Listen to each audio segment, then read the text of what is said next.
अमरपूर या गावाला कुरवपूर असे संबोधले जाई। पंचगंगा, कृष्णा या नद्यांचा संगम नरसिंहवाडीला होता। नंतर या गावाला नरसोबाची वाडी असेही नाव रूढ झाले।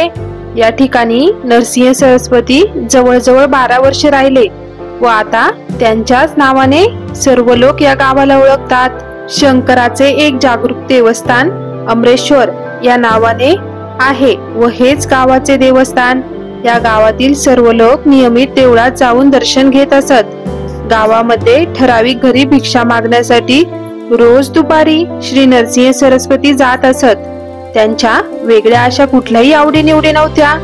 ठराविक घरातून मिळणाऱ्या प्रसादावर त्यांची रोजची गुजरणा होत असे।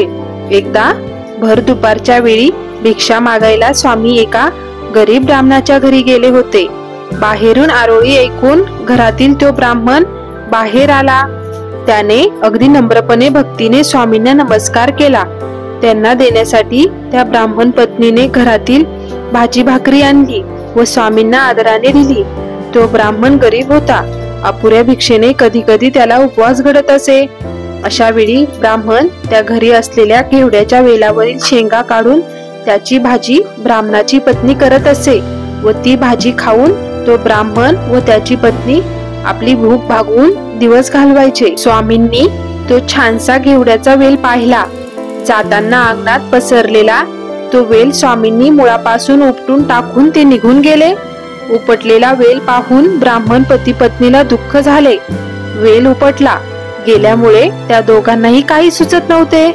पत्नी अस्वस्थपणे एकटक विचार करत बसली होती व वेल ठेवून काही उपयोग नाही म्हणून ब्राह्मणाने ती वेल ओढून गुंडाळून नदीमध्ये टाकायची तयारी केली। आणि काय आश्चर्य, वेल ओढत असताना ब्राह्मणाला एक धनाचा हंडा दिसला। तो हंडा त्याने तसाच घरात नेला। हंड्यावरची माती बाजूला करून त्या हंड्यातील धन पाहून ब्राह्मणाला मनामध्ये फार आनंद झाला। पत्नीलाही हे पाहून खूप आश्चर्य वाटले। हे सगळं स्वामींमुळेच घडलं अशी त्यांना खात्री पटली। तो ब्राह्मण व त्याची पत्नी लगेच निघाले। स्वामींच्या निवासस्थानी गेले। स्वामींच्या दर्शनासाठी ते आसुसले होते। स्वामींना पाहताच त्यांनी आदराने व भक्तिभावाने नमस्कार केला। तेव्हा स्वामी कृपाशीर्वाद देत म्हणाले, तुझे गरिबाचे दिवस आता संपले आहेत। तुम्ही दोघं सुखासमाधानाने व आनंदाने संसार करा। त्यानंतर ते दोघं घरी आले। जेवण करून स्वामींच्या स्मरणात विश्रांती घेत पडले। ही घडलेली घटना कोणाला माहिती नव्हती व ती कोणालाच कळणार सुद्धा नव्हती। ब्राह्मण व त्याच्या पत्नीला स्वामींनी बजावून सांगितलं होतं। स्वामींची ही आज्ञा होती की हे घडलेले गोष्ट तुम्ही कधीच कोणालाही सांगणार नाही। अक्षरशः ही आज्ञा ते दोघेही पाळत होते। मिळालेल्या धनामुळे ब्राह्मणाची आर्थिक परिस्थिती सुधारली होती। घरी येणाऱ्या पाहुण्यांचे सदा सर्वदा स्वागत होई। ब्राह्मण त्यांचा पाहुणचार चांगल्या प्रकारे करत असे। ब्राह्मणाचा वेळ घरी भक्तिभावेने पूजा अर्चा प्रार्थना करण्यात जात होता। घरात कुठल्याच गोष्टीची कमतरता नव्हती।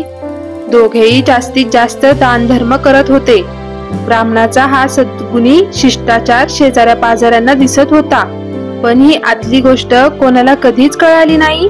भिक्षुकांना दान देण्याची आणि अतिथी घरी आल्यास त्यांना विनमुख न पाठवण्याची आपली आर्य संस्कृती असून ती आजही सर्वत्र आढळते। गुरुचरित्रातल्या अशाच नवनवीन कथा बघण्यासाठी आपल्या चॅनलला नक्की सबस्क्राईब करा आणि कमेंट मध्ये मला कशा वाटतात तेही सांगा।